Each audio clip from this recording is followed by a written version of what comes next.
Hello guys, আসসালামু আলাইকুম। কেমন আছেন? আশা করি ভালো আছেন। আরশ খানের অসাধারণ নাটকের স্ক্রিপ্টগুলো এই ভিডিওতে রয়েছে। প্রেমের ব্যর্থতাকে কেন্দ্র করে এই নাটকের স্ক্রিপ্টগুলো তৈরি করা হয়েছে। আশা করি অনেক ভালো লাগবে।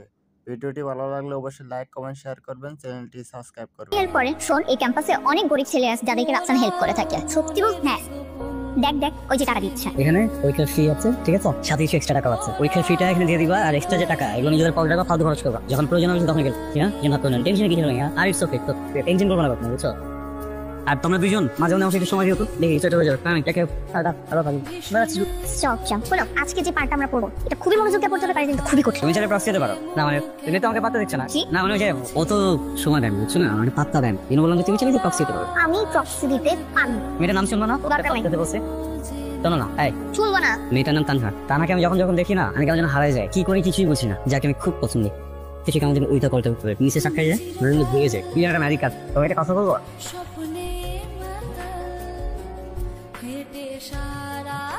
Hello, I love you too.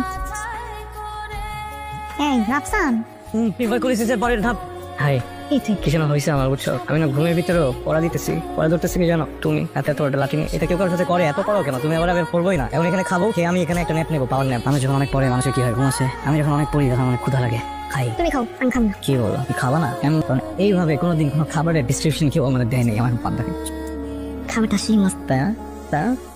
চলো কই পান্তা ভাত খাবো। জাস্ট এখানে পান্তা পাওয়া যাবে না। যা, আমি তোমাকে পান্তা খাওয়া দিচ্ছি। তাহলে কই খুঁজতেছো? সালাদি ওইখানে পাশে মরিস লাগি ভাইয়া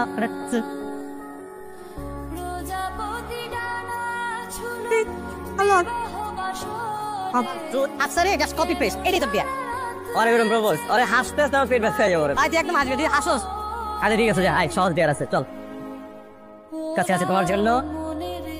প্রেম পেয়েছিস তার মানে তোর প্রেম তো সেন্ড কর। তোর ব্যাগে অনেক জায়গায় কিন্তু কারো প্রপোজ করতে পারে। যদি জানতেই তোমাকে ভালোবেসে ফেলেছিলাম, কখনো জানতেও চাইনি তুমি কেমন, কিন্তু তুমি এমন একটা কাজ করবে আমি কল্পনাও করতে পারিনি। যাই হোক, আমি চলে যাচ্ছি আমার গ্রামের বাড়িতে, আর কখনো তোমার সাথে দেখা হবে বলে আমার মনে হয় না। তুমি ভালো থেকো। বাসা করে তুমি জানো? ওর বাসা তো মধুপুরে, এছাড়া আমি কিছু জানি। তুমি এখানে কেন এসেছো? তুমি জানো না? জানলে তো জিজ্ঞেস করতাম। না, তুমি ভুল বুঝতেছো। আমি নিজের চোখে যে কাহিনী দেখছি সেটাকে আমি মিথ্যা করবো?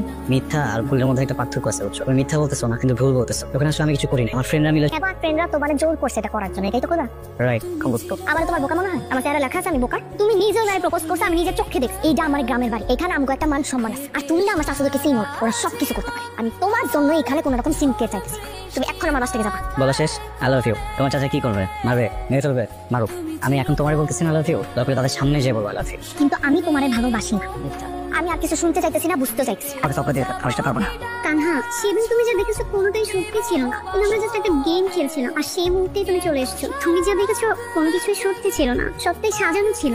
রাফসান আসলে সত্যিই তোমাকে অনেক বেশি ভালোবাসি। দেখছিস, দেখ আমি বলেছিলাম না ওরা খালি ফ্রেন্ড, তাছাড়া কিছু না। সেদিন ঘটনার পর থেকে রাফসান আর আগের মতো নাই। ও আমাদের সাথে ঠিকমতো কথা বলে, সবসময় চুপচাপ থাকে। আর ও তোমাকে ভালোবাসে, সত্যিকার ভালোবাসার জন্য ঢাকা থেকে এত দূরে আসছে। আমি শুধু তোমার জন্য। কানহা, তুমি জাস্ট একটাবার ভেবে দেখো, আমরা কত কষ্ট করে সেই ঢাকা থেকে আসছি জাস্ট তোমার জন্য।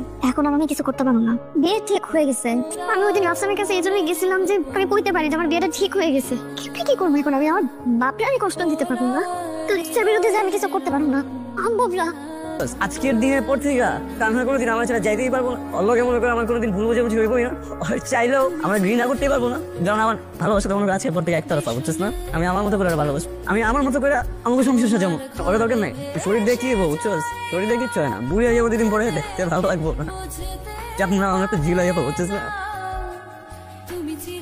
আমার কল্পনা দিয়া আমি সবসময় এরকম রাখুন। তোরা কান্দিস না, আমি কান্দাছি না, তো চিল করতেছি, তোরা চিল কর। আমি ঢাকায় গিয়ে তোদেরকে পার্টি দেবো, বুঝছিস? তো কান্নাকাটি থামায়, আমার হাত দে। বউ সাজলে তো তোমার অনেক সুন্দর লাগে। লাভ ইউ রোজ। I know. সব তারা সবন থাকবো না, আমি তারা সহ্য করতে পারবো না।